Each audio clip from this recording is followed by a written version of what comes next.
The check had my signature, but not my consent. $25,000, my entire future, handed over to save our family farm. That's what parents do, right? Protect what matters.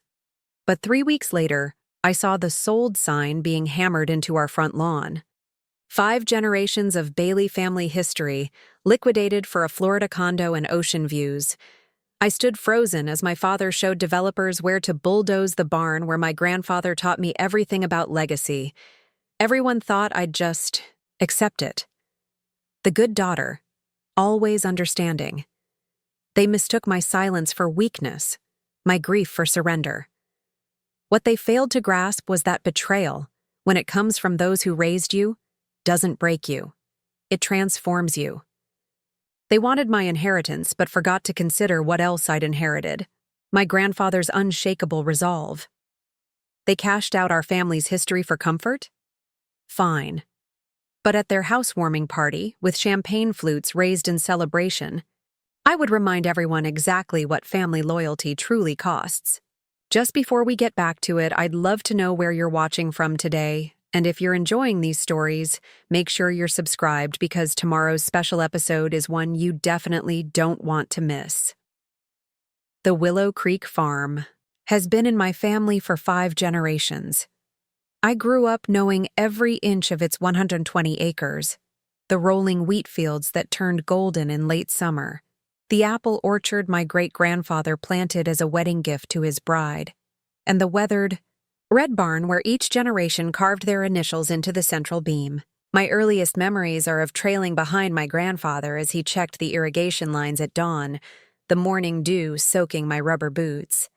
"This land has a heartbeat, Sarah," Grandpa Warren would tell me, placing my small hand against the rich soil. "If you listen closely enough, you can feel it."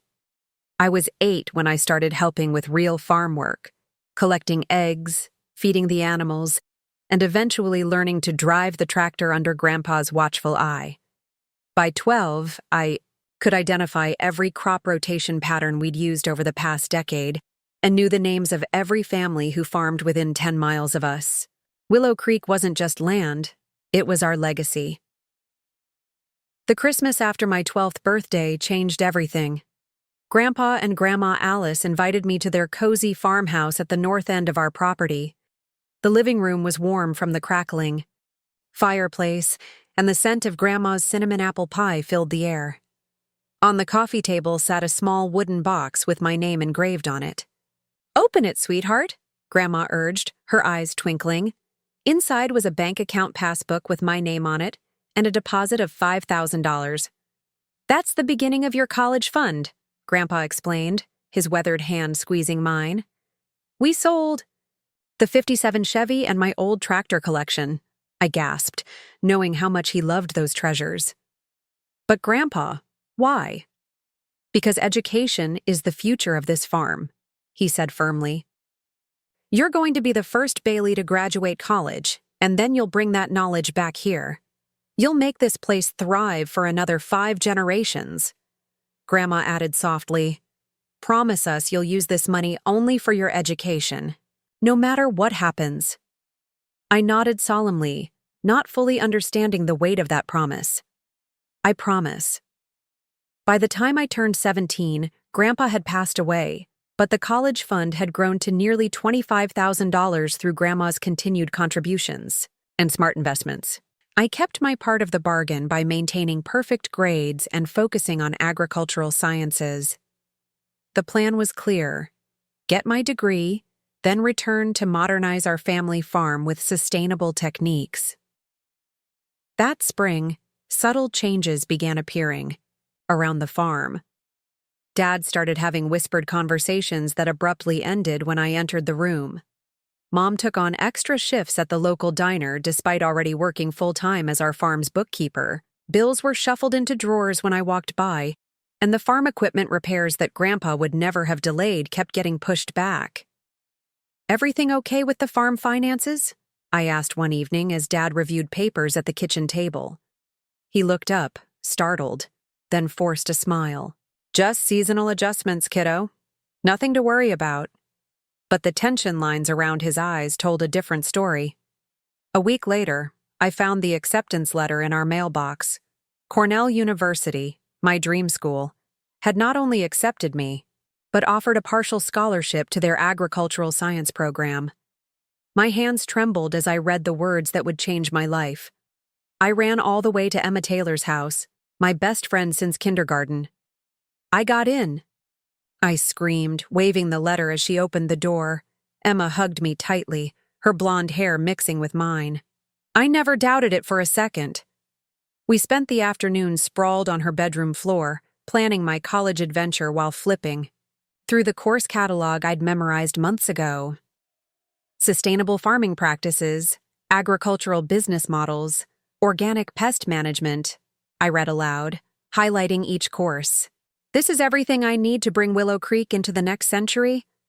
Emma's smile faltered slightly. "Just be careful, Sarah. Remember what happened to my family's farm." The Taylor farm had been foreclosed 3 years earlier after a series of bad harvests and medical bills. They now lived in town, with Emma's father working at the local factory. "That's different," I assured her. "We're doing fine." But as I biked home, Emma's warning echoed in my mind, mixing with the small signs of trouble I'd been noticing. That night, we had a celebration dinner. Mom made pot roast, a special occasion meal in our house, and Dad opened a bottle of wine he'd been saving. As we toasted my acceptance, I noticed them exchange weighted glances whenever the topic of tuition came up. "With your partial scholarship and the money from Grandma and Grandpa, we should be able to make it work," Mom said, her smile not quite reaching her eyes. Later that week, Grandma was hospitalized with pneumonia. I sat beside her bed one afternoon, while my parents spoke with doctors in the hallway. "Sarah," she whispered, her once strong hand now paper-thin as it grasped mine. "Remember your promise about the college money." "Of course, Grandma.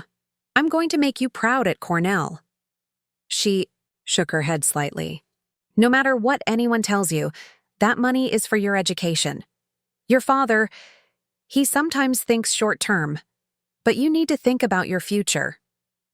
Before I could ask what she meant, my parents returned, and Grandma closed her eyes, pretending to sleep.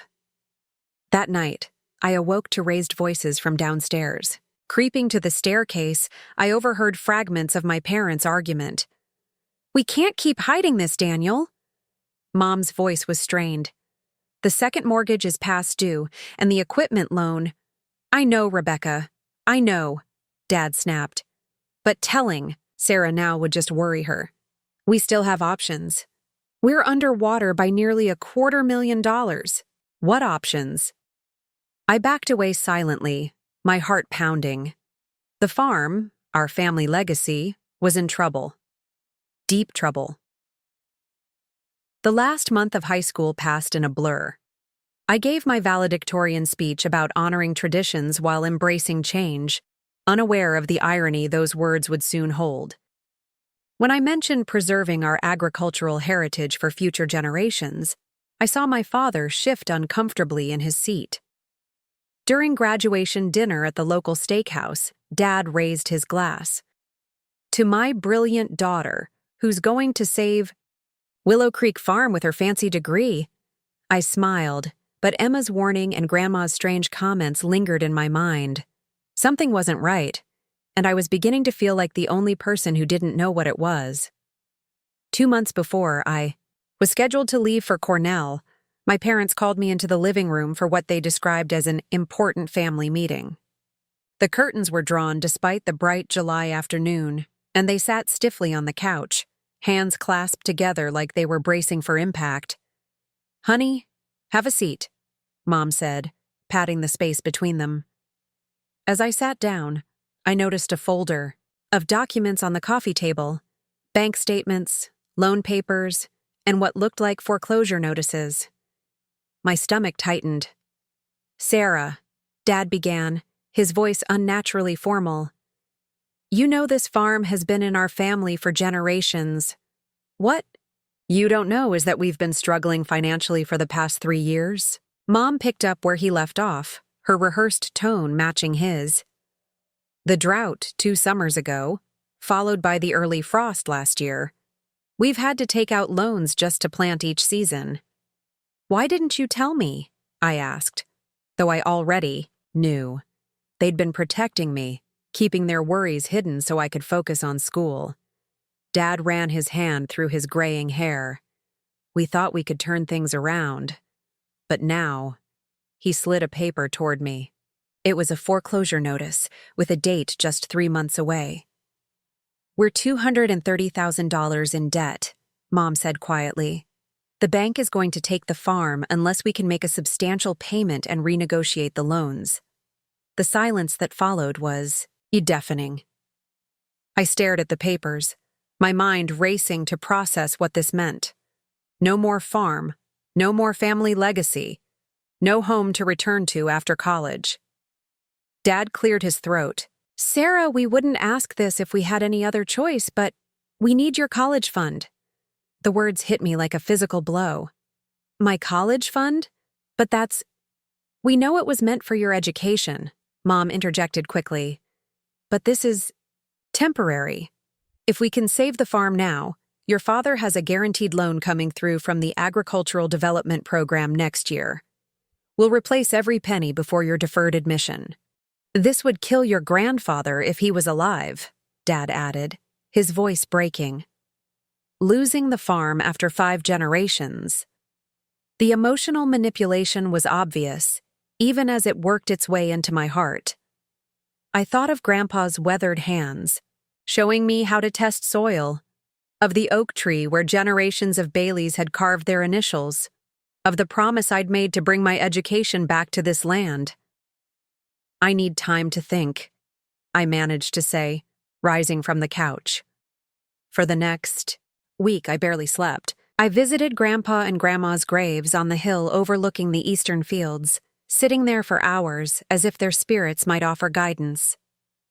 What would you want me to do? I whispered to the silent headstones.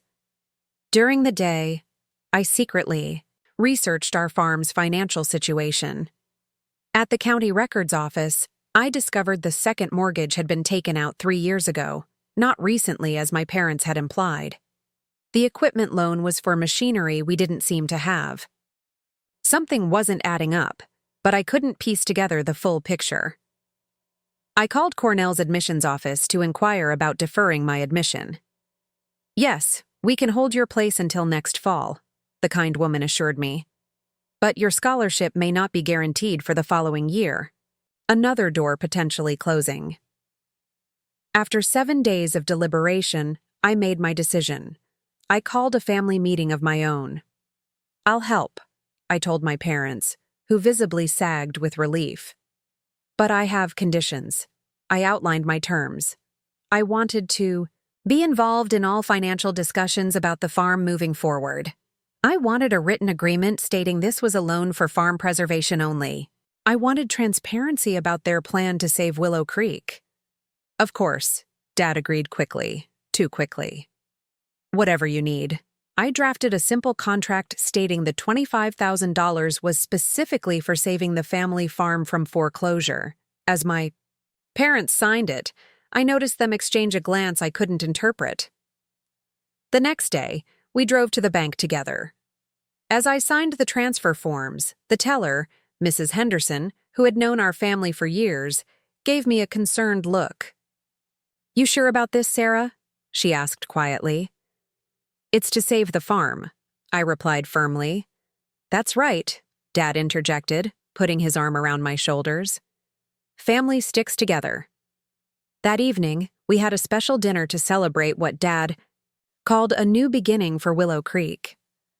My parents seemed oddly carefree, considering we were still deeply in debt with only a temporary reprieve.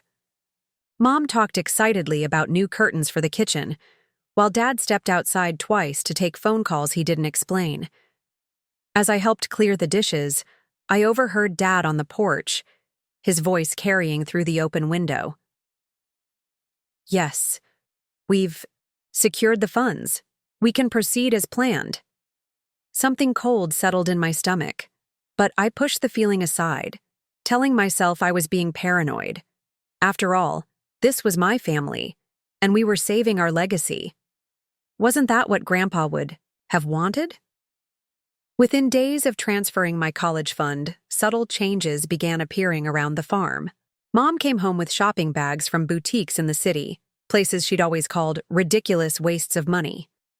Dad drove up in a brand new truck, claiming the old one wasn't reliable enough for farm work. I thought we were in financial crisis, I remarked as he proudly showed off the leather seats and premium sound system. This was a necessary investment, he replied smoothly. Can't run a farm with broken-down equipment. But the old truck had been running fine last week. That Friday, they announced they were going out to dinner at the Riverside Grill, the most expensive restaurant in the county. When I pointed out that $200 dinners weren't part of a financial recovery plan, Mom waved away my concern. We deserve a small celebration after all the stress. Don't worry so much, Sarah. My unease grew when I found a brochure for a Caribbean cruise tucked between the mail. When confronted, Dad claimed it was just wishful thinking for the future. 2 weeks after the money transfer, I decided to follow my father when he drove into the city for what he called a meeting with the bank. Instead of heading to First National, he pulled into the parking lot of the Grand Hotel and joined 3 men in business suits at the restaurant inside, from a discreet table across the room. I watched them exchange paperwork and shake hands, raising champagne glasses in a toast. I couldn't hear their conversation, but phrases like property value and development potential drifted over when the waiter passed. That night, I confronted them at the kitchen table. Who were those men at the Grand Hotel? And what kind of bank meeting involves champagne? Dad's face darkened. You followed me? Sarah, I'm disappointed. After everything we've done for you, everything you've done? I gave you my entire future. Mom stepped between us. You're being paranoid and, frankly, ungrateful. We're trying to save your inheritance, and this is how you repay us? With accusations? Then explain the new truck, the shopping sprees, the cruise brochure. We don't owe you explanations for every decision we make, Dad snapped. This is still our farm and our home. I retreated to my room, tears of frustration burning my eyes. Something was very wrong, but they had closed ranks against me. The next morning, a silver Mercedes I didn't recognize pulled into our driveway. A man in an expensive suit stepped out, looking around appraisingly at our property. Mrs. Bailey? He called when he saw me on the porch. I'm Sarah Bailey, I corrected him. Oh, my apologies. I'm Richard Westfield from Horizon Developments. He handed me a business card. I was supposed to meet your parents to discuss some final details before closing. Is either of them available? My blood ran cold. Closing on what, exactly? His smile faltered slightly. On the property sale, of course. We're very excited about the potential for Willow Creek Estates. Seeing my expression, he added quickly, I'm sorry, I assumed you knew. Perhaps I should come back later. As he retreated to his car, the pieces finally clicked into place. The secret meetings, the sudden spending, the resistance to transparency. They weren't saving the farm. They were selling it. With shaking hands, I entered my father's home office after they left for another bank meeting. In the filing cabinet behind tax records from previous years, I found a folder labeled Horizon Development. Inside was a sales contract for Willow Creek Farm, dated 2 months ago, well before they had asked for my college fund. The selling price, $1.2 million. They had never intended to save the farm. They had always planned to sell it. As I stood there, contract in hand, the phone rang. The caller ID showed Henderson Realty. I answered without thinking. Bailey Residence. Oh, Sarah, it's Diane Henderson. I was just calling to confirm with your parents that they're still interested in the waterfront condo in Clearwater Shores. The sellers accepted their offer, but we need the deposit by Friday. Clearwater Shores? In Florida? Yes, the retirement community they were looking at last month. They seemed quite set on Unit 507. Lovely view of the Gulf. I thanked her numbly and hung up. The betrayal was complete. They hadn't just lied about saving the farm. They'd been planning their escape to Florida for months. That afternoon, 3 farmers from neighboring properties stopped by while my parents were out. They awkwardly offered condolences about selling the place, revealed that my parents had approached them months ago about buying some of our equipment, and mentioned hearing about their Florida plans at church gatherings throughout the spring.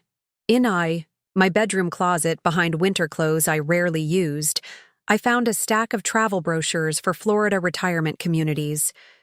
Printed emails confirmed viewings of multiple condos scheduled back in February. My parents had been methodically planning this new life while pretending to fight for our family legacy. 3 weeks after I had surrendered my college fund, exactly 3 weeks to the day, I returned from Emma's house to find men hammering a large "sold" sign at the edge of our driveway. The stark red letters seemed to be mocking my sacrifice, my naivety.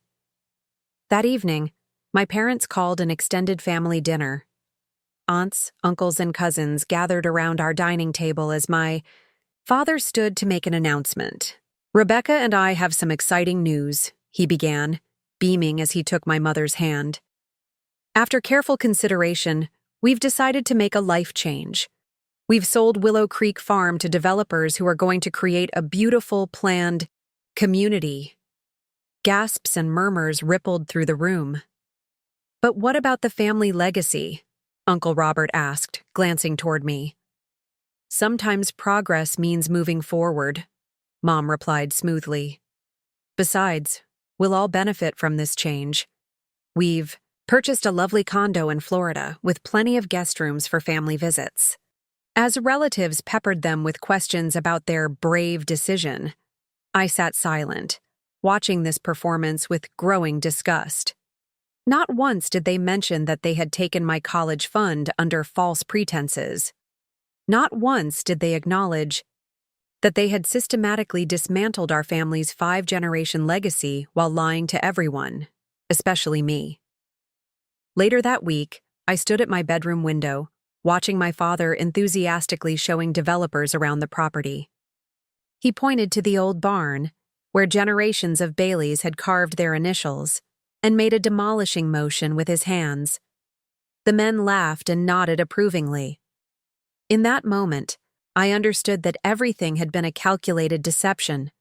My education fund hadn't saved anything. It had simply padded their retirement account while they sold out our history for an ocean view and palm trees. Living in what was once our family home became unbearable.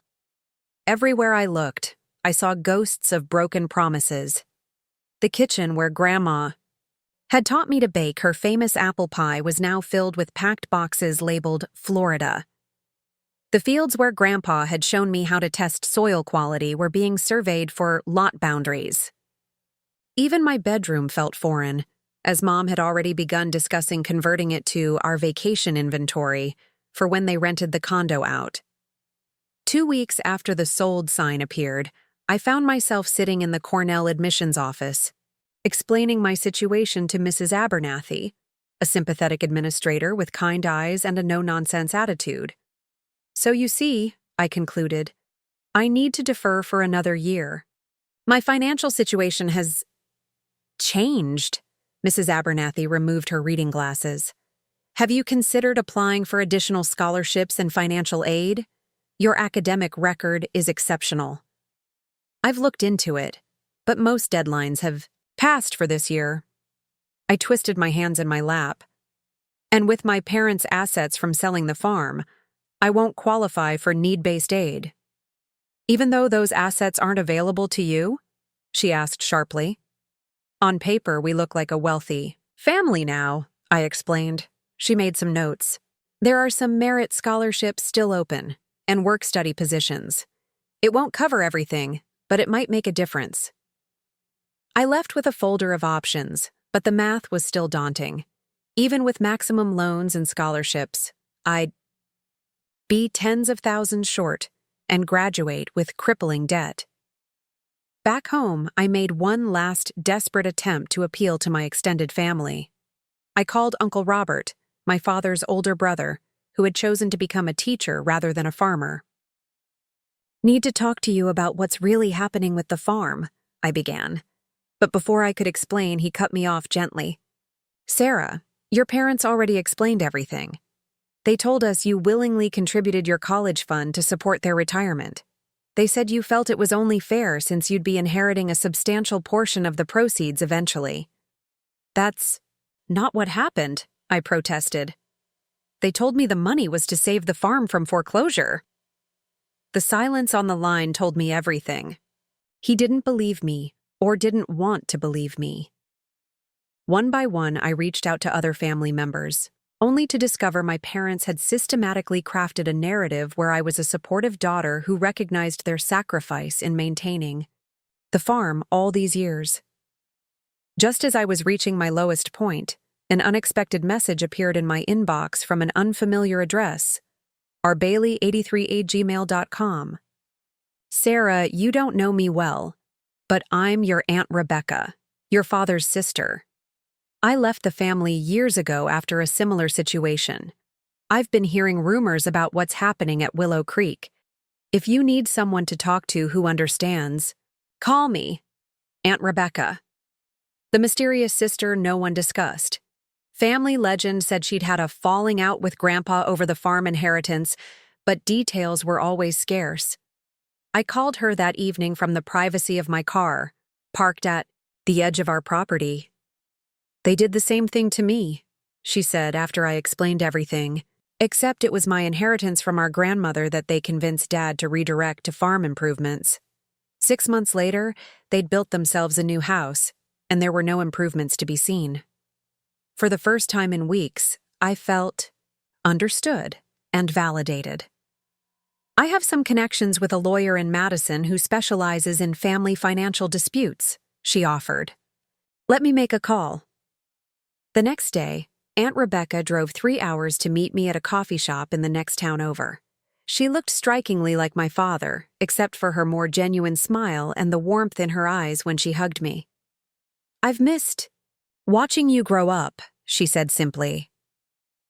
Together, we met with Mr. Layton, an attorney who reviewed my hastily signed loan document with a grim expression. While what they did was morally reprehensible, he explained, this document has little legal standing. It's essentially a personal loan with no specified repayment date or terms. And as your parents, they could argue they were acting in your best interest. So there's nothing I can do? I asked, my voice small. I didn't say that, he corrected. We have options. Not perfect ones, but options. Those options included a formal demand letter, the possibility of a small claims court case for the maximum allowable amount, and the nuclear option, a lawsuit. That would air all our family's dirty laundry publicly. Think about what you want the outcome to be, Mr. Layton advised. Is it the money? Recognition of the wrong? Or something else entirely? As I pondered his question, moving day arrived. Industrial-sized trucks pulled up our driveway, and professional movers began efficiently packing up our lives. I watched from the porch swing as they loaded furniture that had been in our family for generations. Should we wrap this swing too? One mover asked my mother. She glanced at it dismissively. No, leave it. It won't fit on our terrace in Florida. The swing where Grandpa had told me stories on summer evenings. The swing where I'd read my Cornell acceptance letter. Just another discarded piece of our history. That night, after my parents had gone to bed, I slipped out to say my goodbyes to the farm. With a small trowel and several glass jars, I collected soil from different fields. The wheat field where I'd learned to drive a tractor, the north pasture where we'd picnicked every 4th of July, the apple orchard that produced the sweetest fruit in the county. I took cuttings from my grandmother's rose bushes and a small branch from the oak tree bearing 5 generations of carved initials. These would be my inheritance. Not the money I was owed, not the land that should have been preserved, but these small pieces of the home that had shaped me. The next morning, I called Emma. Remember when you said your parents might rent out the apartment above your garage? I asked. Is that still available? Within a week, I had moved out of my childhood home and into a small apartment in town. I found 3 jobs: morning shifts at the local diner, afternoon work at the town library, and weekend hours at the farmer's market. I enrolled in community college classes that might transfer to an agricultural program eventually. It wasn't the future I had planned, but it was mine, built on my terms, with no deception. Just before Christmas, when my parents had been in Florida for nearly a month, I received a glossy holiday card bearing a photo of them beaming on a white sand beach, palm trees swaying in the background. "Merry Christmas from Paradise," it read. "We've enclosed a little something to help with your classes." The check inside was for $500, a fraction of what they had taken. I tore it into pieces and scattered it into the wind from the hilltop where my grandparents were buried. "I'm going to find my own way," I promised them, "and I'm going to do it honestly." That same afternoon, a letter arrived from the county bank. It was addressed to me in handwriting I recognized as Mrs. Henderson's, the teller who had given me that concerned look months ago. "Dear Sarah," the note read, "your grandfather Warren left explicit instructions that this safety deposit box key should be given to you on your 19th birthday. Given recent events, I thought you might need it sooner. The box is in your name only." Inside the small box, I found an envelope containing $10,000 in cash and a letter written in my grandfather's steady hand. "Dear Sarah, if you're reading this, it means either I'm gone or something has happened that Mrs. Henderson felt warranted early access. I've watched your father's relationship with this land over the years, and I've had my concerns. This money is a safeguard. Not enough for a full education, but enough to ensure you always have options. Your grandmother and I believe in you. Never forget that some legacies aren't about land or money, but about honor and how we treat those we love. Grandpa." Tears streamed down my face as I realized he had anticipated something like this might happen. Even from beyond the grave, he was still trying to protect me. It wasn't enough to fully replace what I'd lost, but it was enough to stabilize my situation and open new possibilities. More importantly, it was a reminder that my vision for preserving our family's true legacy hadn't been naive. It had been shared by those who came before me. With Grandpa's unexpected gift and Aunt Rebecca's ongoing support, I crafted a new path forward. I enrolled full-time at Lakeside Community College, focusing on agricultural business courses that would transfer to a 4-year program. Between classes, I maintained my jobs at the diner and library, gradually building a modest savings account labeled Cornell Fund, Take 2. My small apartment above the tailor's garage became a makeshift laboratory for my first independent venture. Using knowledge from my horticulture classes, I began experimenting with vertical farming techniques in the limited space. "You've turned a studio apartment into a jungle," Emma remarked one evening as she navigated between towers of leafy greens growing under specialized lights. "A productive jungle," I corrected her, harvesting a batch of basil. "The farmer's market vendor can't keep my herbs in stock." What had started as a personal project to grow my own food had evolved into a small business. Urban Harvest by Sarah now supplied premium herbs and microgreens to 3 local restaurants and had a loyal following at the weekend market. Professor Jenkins, my agricultural business instructor, took notice of my side project and encouraged me to develop it further. "The future of farming isn't just about acres of land," she said during office hours. "It's about innovation and efficiency. You're onto something with these urban techniques." Under her guidance, I expanded my research, documenting growth rates, resource usage, and profit margins. When she suggested I submit my data and business model to the Midwest Agricultural Innovation Competition, I laughed. Those applicants are from major universities with research funding. "And you're a farmer's daughter who's proving concepts in real-world conditions," she countered. "Submit the paper, Sarah." 3 months later, I stood shocked in my tiny apartment, staring at the email announcing I'd won the competition's undergraduate division. along with a $15,000 scholarship to any agricultural program in the country. The local newspaper ran a story about my win. "Local student revolutionizes urban farming," the headline declared, alongside a photo of me with my vertical growing systems. I didn't mention my family's farm or my parents in the interview, but I did thank Grandpa and Grandma Bailey for teaching me that innovation and tradition can coexist. Someone mailed the newspaper clipping to my parents in Florida. A week later, my phone rang with my father's number. "Sarah," he began awkwardly after I answered, "your mother and I saw the article. Congratulations." "Thank you," I replied stiffly. "We've been thinking about you," he continued. "We're having some financial difficulties with the condo. The property taxes are higher than expected, and some investments didn't perform as projected." My grip tightened on the phone as I realized where this was heading. "We were wondering if you might be able to help us out with a small loan," he said. "Just temporarily, of course. We'd pay you back with interest." The familiar pattern revealed itself: the casual request, the promise of repayment, the implicit expectation that family helps family. But this time, I saw it clearly.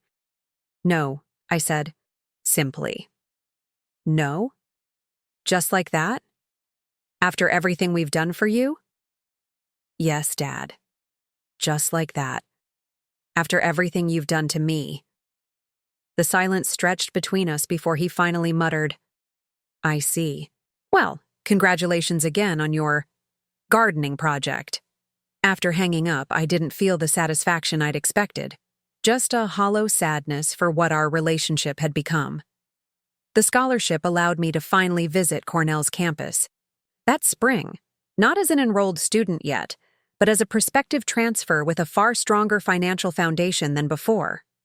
Walking through the agricultural facilities, touching the equipment, and seeing the experimental fields I'd only dreamed of, I felt a bittersweet validation. "This is definitely where you belong," Aunt Rebecca said as we toured the campus together. She had taken a personal day from her accounting job to accompany me. Warren would be so proud.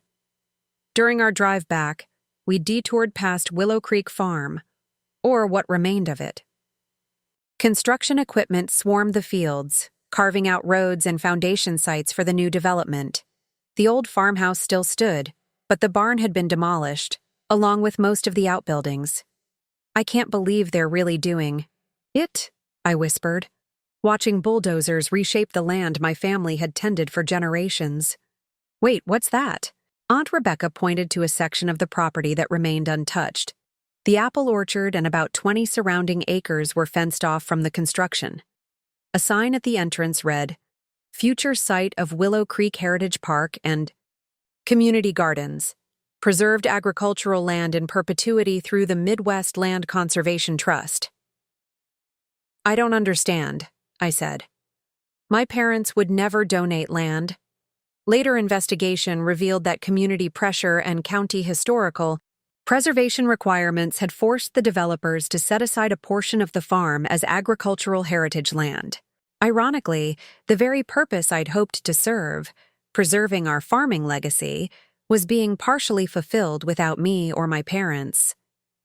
As my first year of rebuilding neared its end, a thick cream envelope arrived in the mail. Inside was an elaborate invitation on heavy cardstock. "Daniel and Rebecca Bailey cordially invite you to a housewarming celebration at their new residence in Clearwater Shores, Florida."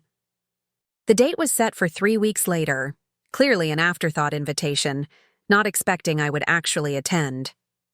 A handwritten note from my mother added, "We hope you can make it, Sarah. Family should be together for new beginnings."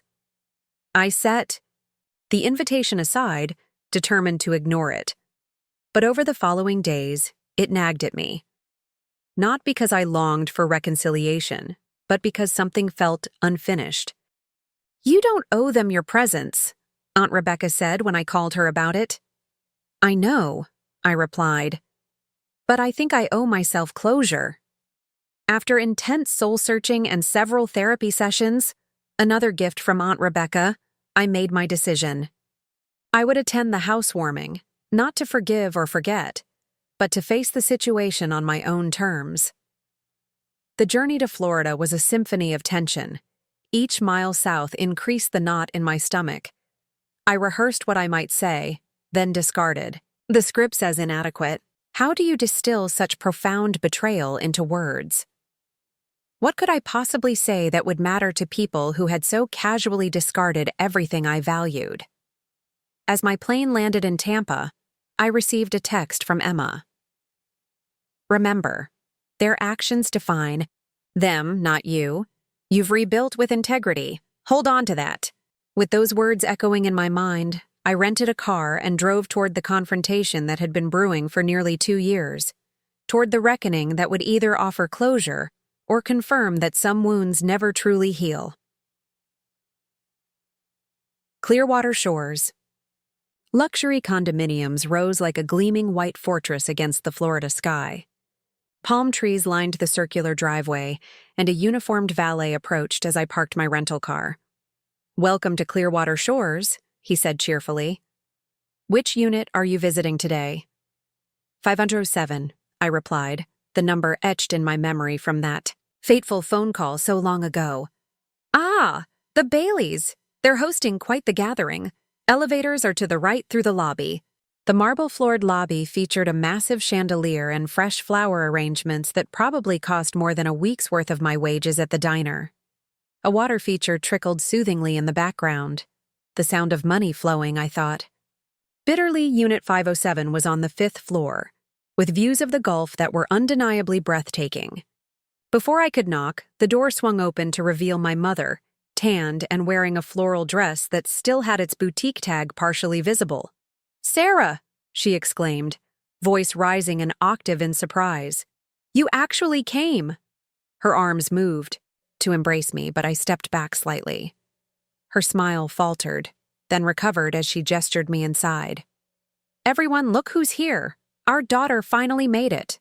The spacious condo was filled with people, some relatives, others strangers who must have been new Florida friends. The decor was ostentatious, with beach-themed art and expensive furniture that bore no resemblance to our farmhouse style. What struck me most were the family heirlooms scattered about like casual decorations. Great-grandmother's quilt draped artfully over a designer couch, Grandpa's antique compass in a shadow box, the hand-carved jewelry box that had been passed down through generations now holding decorative seashells on the coffee table. My father emerged from a group of men, drink in hand. "Well, this is a surprise. Welcome to paradise, kiddo."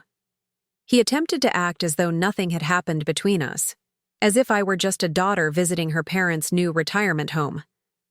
I maintained a polite distance as they introduced me to neighbors and local friends. "This is our daughter, Sarah," Mom would say. "She's taking some time off from college right now." Each introduction came with the same subtle distortion of reality.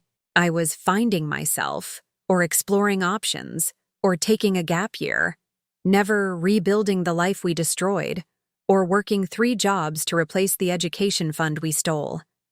As I made my way through the crowd, accepting a glass of water instead of champagne, I overheard snippets of my parents' carefully constructed narrative. Sold the old family farm. Just too much work for too little return. Decided it was time to enjoy life instead of working ourselves to death. Sarah's. "Been a bit lost since we moved. Young people often struggle with change." An elderly couple cornered me near the balcony doors. "Your parents tell us you're working at a diner?"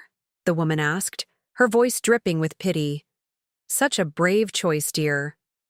"Actually," I replied calmly, "I run my own urban agriculture business while taking classes in agricultural science. My research recently won a National Innovation Award." Their expressions shifted from condescension to confusion. This didn't match the story they'd been told. As the evening progressed, I noticed my parents becoming increasingly nervous about my presence. They hovered nearby during conversations, steering topics away from the farm or my current life. When a distant cousin asked why I hadn't gone to Cornell as planned, my father quickly interjected with a story about his new golf club membership. Near the end of the evening, my father clinked his glass for attention. The room quieted as he moved to the center of the gathering. "Rebecca and I want to thank everyone for coming today to celebrate our new beginning," he announced. "After decades of hard work on the farm, we're finally living the dream." Murmurs of approval rippled through the crowd, "And we're especially grateful that our daughter Sarah could join us today," he continued, turning toward me with an expectant smile. "Sarah, why don't you say a few words? Perhaps a toast to new beginnings." It was a calculated move, putting me on the spot in front of everyone, expecting social convention to force me into platitudes. The room turned to me, glasses raised, waiting. I accepted the champagne glass someone handed me and moved to stand beside my father. The weight of 2 years of betrayal and struggle seemed to crystallize in that moment. I had come for closure, and now the opportunity presented itself. "Thank you," I began, my voice steady despite my racing heart. It's certainly been a journey to this moment. Encouraging smiles from the crowd. My parents relaxed slightly. For those who don't know me, I'm Sarah Bailey. 2 years ago, I was accepted to Cornell University's agricultural program with a partial scholarship. My grandparents had left me a college fund of $25,000 to pursue my education. My father shifted uncomfortably beside me. My mother's smile became fixed. 2 months before I was set to leave, my parents called me into a family meeting. They told me our family farm, land that had been in our family for 5 generations, was 3 months from foreclosure. They needed my college fund to save it, promising they would replace the money before my deferred admission the following year. The room had grown very quiet. Some guests looked at their drinks, sensing the uncomfortable turn. I agreed, signing over every dollar to save what I believed was our family's legacy. 3 weeks later, I came home to find sold signs on our property. It turns out, my parents had already arranged to sell the farm to developers months before, asking for my money, for $1.2 million. A soft gasp came from somewhere in the room. My Aunt Claire put her hand to her mouth. The foreclosure story was a lie. The promise to replace my funds was a lie. Even their supposed attachment to our family heritage was a lie. My voice remained calm, factual. I never saw a penny of my money again. Instead, I've spent the past 2 years working multiple jobs, while taking community college classes, rebuilding what was taken from me. I raised my glass slightly. So yes, I can make a toast to new beginnings. I've had to create my own. Without family support. Without the money that was meant for my education. Without the safety net that parents are supposed to provide. My father started to interject. "Sarah, this isn't the time." "When exactly is the time, Dad? When you need another loan? Or perhaps when you've spent through your retirement and need somewhere to live?" The room had fallen completely silent. My mother's fixed smile had disappeared entirely. I continued, addressing the room rather than just my parents. "I didn't come here today to cause a scene. I came for closure. So here's my toast. To truth. To remembering that our actions define our character. And to the understanding that while we can't choose our family, we can choose how we honor, or dishonor, the legacy we've been given." I set my untouched champagne down on the nearest table. "Congratulations on your new home. I hope it was worth what you sacrificed to get it." The stunned silence that followed was deafening. Guests looked between me and my parents. The carefully constructed narrative of the happy retired couple shattered. My father recovered first, forcing a laugh. "Well, kids certainly have their own version of events, don't they? More champagne, anyone?" But the damage was done. People began making excuses to leave, gathering purses and jackets. As the crowd thinned, several approached me privately. "Auntie," Claire squeezed my hand. "I had no idea, Sarah. I'm so sorry. My father's college roommate slipped me his business card. My firm is always looking for bright people interested in agricultural sustainability. Call me." Even the elderly couple who had pitied my diner job earlier stopped to say, "We have a grandson at Cornell. If you're ever looking for housing near campus." As I prepared to leave, my mother caught me by the door, her voice low and urgent. "Did you have to humiliate us like that, after everything we've done for you?" I looked at her, really looked at her, seeing not the mother who had taught me to bake and tend garden, but a stranger who had calculated my value and found it less important than her comfort. "I didn't humiliate you, Mom. I just told the truth. You did the rest yourselves." Walking to my rental car, I felt lighter than I had in 2 years. The closure I sought wasn't forgiveness or reconciliation. It was the freedom of speaking my truth and stepping fully into the life I was building for myself. 3 years later, I stood in my black graduation gown on Cornell's campus, finally, receiving the agricultural science degree I had fought so hard to earn. In the audience sat my chosen family, Aunt Rebecca beaming with pride, Emma cheering loudly, Professor Jenkins from the community college who had championed my transfer application, and Mrs. Henderson from the bank who had given me my grandfather's safety deposit key. My parents had sent a card with a check, larger this time, but still a fraction of what they had taken. I had returned it uncashed. After the ceremony, we gathered at the small plot of land I had purchased just outside Ithaca, 5 acres where I was establishing a demonstration farm for the vertical growing techniques I had pioneered.